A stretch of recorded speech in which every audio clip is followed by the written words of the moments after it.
आप देख रहे हैं देश का विशाल नेटवर्क इंडिया टीवी लाइव, सच्चाई की सही आवाज। કડી અને વિસાવદર પેટા ચૂંટણીના પ્રચારનો અંતિમ દિવસ છે અને અંતિમ દિવસમાં આમ આદમી પાર્ટીનું એડી ચોટીનું જોર લગાવ્યું હતું।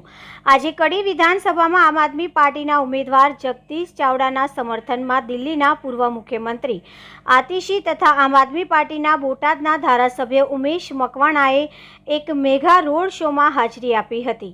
આ મેગા રોડ શોમાં દિલ્હીના પૂર્વ મુખ્યમંત્રી આતિશી, આમ આદમી પાર્ટી કડી વિધાનસભાના ઉમેદવાર જગદીશ ચાવડા અને બોટાદના આમ આદમી પાર્ટીના ધારાસભ્ય ઉમેશ મકવાણાની સાથે સાથે આમ આદમી પાર્ટી પ્રદેશ ઉપપ્રમુખ ગૌરી દેસાઈ, કાર્યકારી પ્રદેશ અધ્યક્ષ ડૉક્ટર રમેશભાઈ પટેલ, કેન્દ્રીય ઉત્તર ઝોન પ્રમુખ રાજેશભાઈ શર્મા, નોર્થ ઝોન પ્રમુખ બિપિનભાઈ ગામિતી, ગાંધીનગરના આમ આદમી પાર્ટીના કોર્પોરેટર તુષાર પરીખ, પ્રદેશ સંગઠન મંત્રી Jaydeepsinh Chauhan, state joint secretary Prabhatsinh Solanki, લોકસભાના ઇન્ચાર્જ ભરત પટેલ, દાહોદના લોકસભા કો ઇન્ચાર્જ બાબુભાઈ ડામોર, જિલ્લા પ્રમુખ જયદેવસિંહ ચૌહાણ, મહિલા વિંગના જિલ્લા પ્રમુખ સોનલબેન, આમ આદમી પાર્ટી અમદાવાદ શહેર પ્રમુખ વિજય પટેલ, અમદાવાદ શહેરના ઉપપ્રમુખ અલ્પેશ સોલંકી, ગાંધીનગર શહેર પૂર્વ પ્રમુખ જીતુભાઈ ધારાવાડિયા, સંગઠન મંત્રી વિનોદભાઈ પટેલ, વિજાપુરના પ્રભારી ભાસ્કરભાઈ પટેલ અને પૂર્વ એજ્યુકેશન સેલ પ્રમુખ જીતુ ઉપાધ્યાય સહિત અનેક પ્રદેશના પદાધિકારીઓ તથા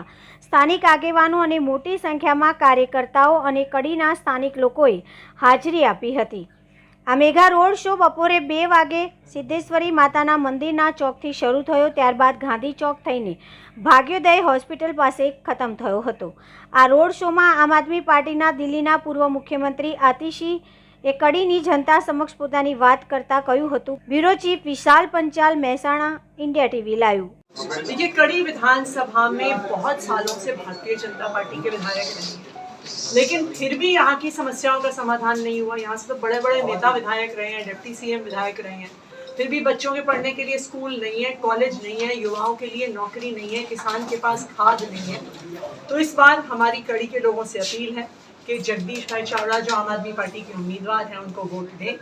ये कड़ी विधानसभा की एक मजबूत आवाज बनेगी गुजरात की विधानसभा। जी, कड़ी खवड़ गामनो हूँ दीकरो छूँ, એટલે કે દીકરાને તો તમામ ગામમાં પ્રેમ મળે બધી માતા દીકરાને પ્રેમ આપે।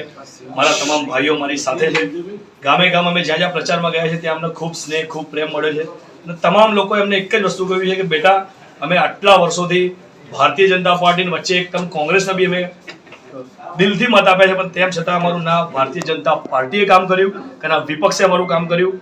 અમને એક એવું વિપક્ષ જોઈએ છે કે જે અમારા માટે મજબૂતાઈથી લડે। અમારા બાળકોને સ્કૂલની અંદર 5મા 6ઠા ધોરણ સુધી સ્કૂલ મળે છે અને ત્યારબાદ એ લોકો 10-10, 12-12 કિલોમીટર દૂર જવું પડે છે, નાના ભૂલકાઓને દૂર જવું પડે છે।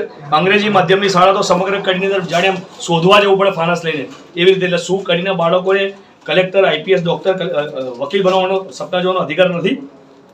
સારા એજ્યુકેશનનો ખૂબ અભાવ છે।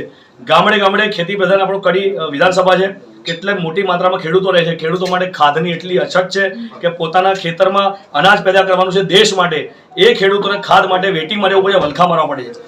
સમગ્ર કડીને ચારે બાજુમાં નર્મદાની કેનલથી ઘેરેલું હોવા છતાંય નર્મદાના નીર ખેતર સુધી પહોંચાડવા માટે બી ખેડૂતોએ રાહ જોવી પડે છે। રાત્રે 3 વાગે પાણી છોડે, સવારે 5 વાગે પાણી છોડે, પીવાના પાણી માટે, વલખા માટે રોડ રસ્તા ના હોય સારા, સ્ટ્રીટ લાઇટોનો અભાવ। આ તો કેવું મોડલ છે 2025નું? જગદીશભાઈ, ખાસ કરીને જે કડી શહેરની વાત છે, રોડ રસ્તાનું શું કહીશું? રોડ રસ્તા કડી શહેરના એકદમ બિસ્માર હાલતમાં છે। ગઈકાલે 25 પૈસા જેવો વરસાદ પડ્યો, તેમ છતાંય આખી જે અંડરપાસ હતા ભરાઈ ગયા અને તંત્રએ તાત્કાલિક દોડીને ત્યાં આગળથી ફાયર ફાઈટર લગીને કામો પેલું પાણી બહાર કાઢવું પડે અને પોલીસ ત્યાં મૂકવી પડે, ડાયવર્ઝન આપવું પડે, પબ્લિકે ચાલુ વરસાદમાં કલાક ટ્રાફિકની સમસ્યામાં રહેવું પડે। આવા તમે કેવા અણધણ અંડરબ્રિજ પાસો બનાવ્યા છે।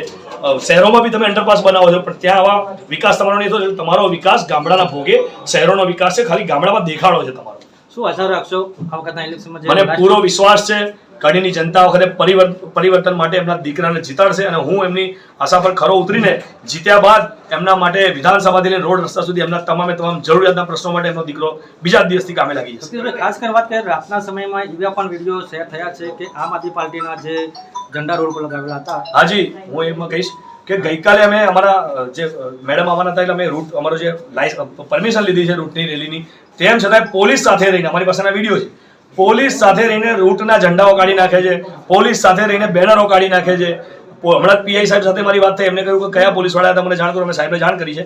હવે જોવાનું રહેશે કે સાહેબ એ વિડીયોના મારફતે કયા पुलिस अधिकारियों सामने खाताकीय શું તપાસ કરે છે. देश और प्रदेश की खबरों के लिए अभी सब्सक्राइब कीजिए इंडिया टीवी लाइव, साथ ही बेल आइकन को दबाना बिल्कुल ना भूलें, जिससे सबसे पहले खबर आप तक पहुंच